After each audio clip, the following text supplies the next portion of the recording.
Welcome back to my YouTube channel. এইটো ভিডিঅ'ত আলোচনা কৰিম দুটা ইম্পৰ্টেণ্ট টপিক APSCৰ লগত জড়িত।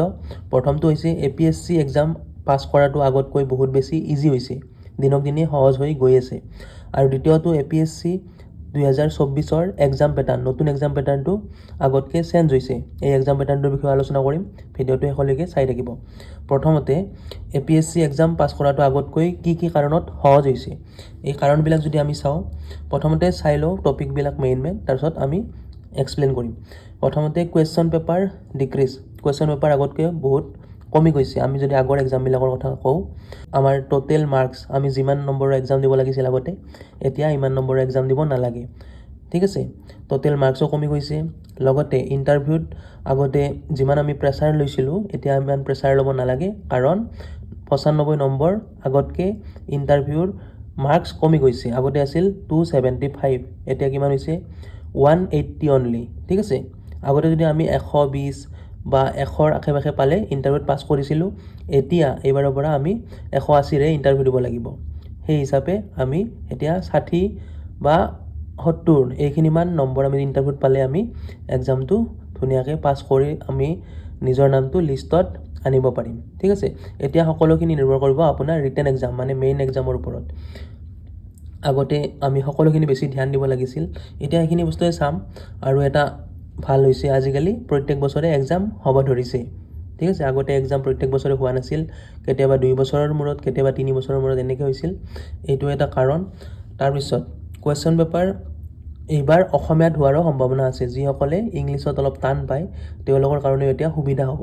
ঠিক আছে, যোৱাবাৰে হোৱা কথা আছিল, যোৱাবাৰ যেনেকৈ ADREত অসমীয়াতো কুৱেশ্যন পেপাৰ আহিল, বেলেগ লেংগুৱেজতো আহিল, তেনেকৈ সকলো এক্সামৰে কুৱেশ্যন পেপাৰ অসমীয়াত অহা কথা আছিল, কিন্তু APSCৰ অসমীয়াত কুৱেশ্যন পেপাৰ নাহিল। কিন্তু এইবাৰ 90% সম্ভাৱনা আছে আপোনাৰ অসমীয়াতো কুৱেশ্যনবিলাক আহিব।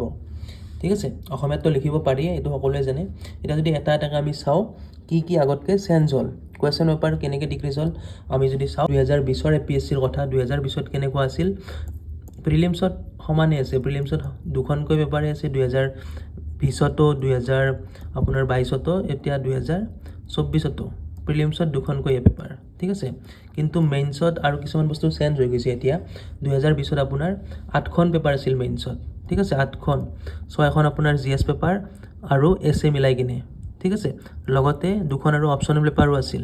তাৰপিছত আৰু 2খন পেপাৰ আপুনি মেইনছত বেলেগকৈ দিব লগা আছিল। সেই 2খন হৈছে কোৱালিফাইং পেপাৰ, ইংলিছ আৰু এটা অসমৰ যিকোনো লোকেল লেংগুৱেজ, আছামিজ। মই ধৰি ল'লোঁ আছামিজ বুলি, আপুনি বেংগলীও হ'ব পাৰে, বড়ো হ'ব পাৰে। দুখনতে আছিল 300 নম্বৰ, 600 নম্বৰ আমি এক্সট্ৰা দিব লগা আছিল।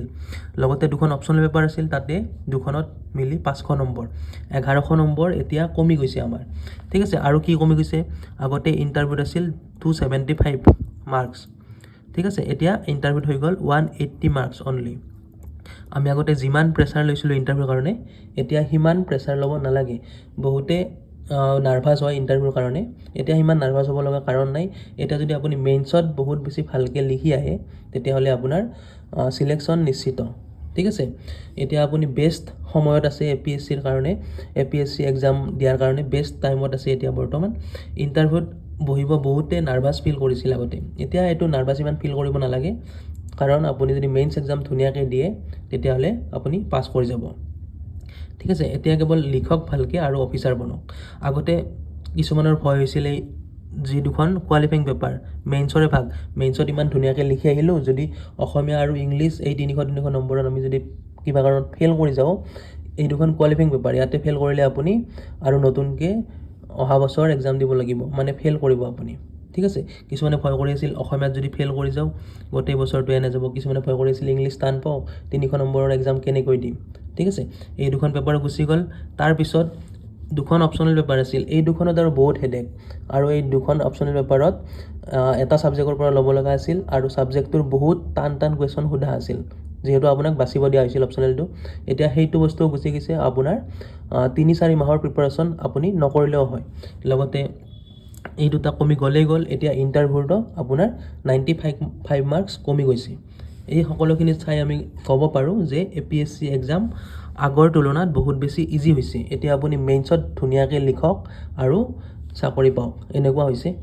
আপোনাৰ গোটেইকেইটা টপিক আলোচনা কৰিলৈ কুৱেশ্যন পেপাৰ আপোনাৰ কমি গৈছে 2022তে আপোনাৰ এই অপশ্যন পেপাৰ কেইখন আৰু কোৱালিফাইং পেপাৰ দুখন গুচি গৈছিল হাতি গৈছিল এতিয়া 2023 এতিয়া 2024তো এতিয়া নাথাকে আৰু নতুনকৈ কেতিয়াও যোগ নহয় যি গুচি গ'ল তাৰপিছত টোটেল মাৰ্ক আমাৰ আগতে কিমান দিব লগা আছিল আমি 2200 মানৰ নম্বৰৰ এক্সাম দিব লগা আছিল 2020ত তাৰপিছত 2022ত অপশ্যনেলখিনি গুচি গ'ল আৰু কোৱালিফাইং দুখন গুচি গ'ল লগতে ইণ্টাৰভিউটো আছিল 275 নম্বৰ ঠিক আছে এতিয়া কমি 2024ত কিমান হ'ল আমি এক্সাম লিখিব লাগিব অনলি আমাৰ 1500 নম্বৰৰ ঠিক আছে 6খন পেপাৰ এছে এখন অসমৰ এখন পেপাৰ আৰু বাকি 4খন জিএছ পেপাৰ মুঠতে 6খন পেপাৰত 250K ঠিক আছে এতিয়া 1500 নম্বৰৰ ভিতৰত আৰু লগতে আপুনি ইণ্টাৰভিউ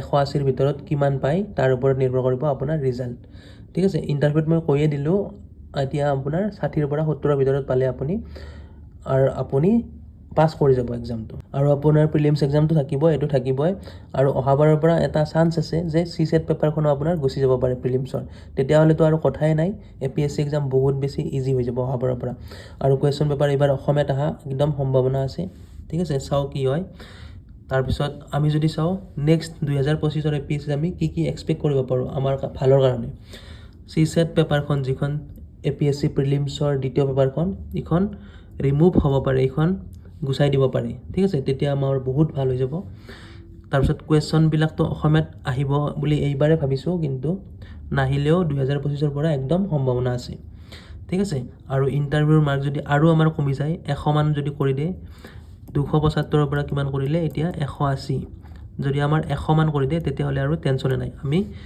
ধুনীয়াকৈ APSC মেইনছৰ কাৰণে প্ৰিপাৰেশ্যন কৰিলে প্ৰিলিমছ আমাৰ আৰামত গুচি যাব যিহেতু আমাৰ ছাবজেক্টবিলাক একেই হয় চিলেবাছবিলাক প্ৰিলিমছ আৰু মেইনছৰ কেৱল প্ৰিলিমছত MCQ আহে মেইনছত আমাৰ ডিছক্ৰিপটিভ টাইপ আমি লিখিব লাগে ঠিক আছে তেতিয়াহ'লে আমাৰ APSC এক্সামটো বহুত বেছি ইজি হৈ যাব যিয়েই ইণ্টাৰভিউ ভয় কৰে সেইবিলাক ভয় কৰি আৰু লাভ নাই এইবাৰৰ পৰা ইমান ভয় কৰিব লগা নাই আপুনি কম পালেও কথা নাই ইণ্টাৰভিউত যদি মেইনছত আপুনি ধুনীয়াকৈ লিখি আহিব পাৰে ঠিক আছে আজিৰ কাৰণে এইখিনি থেংক ইউ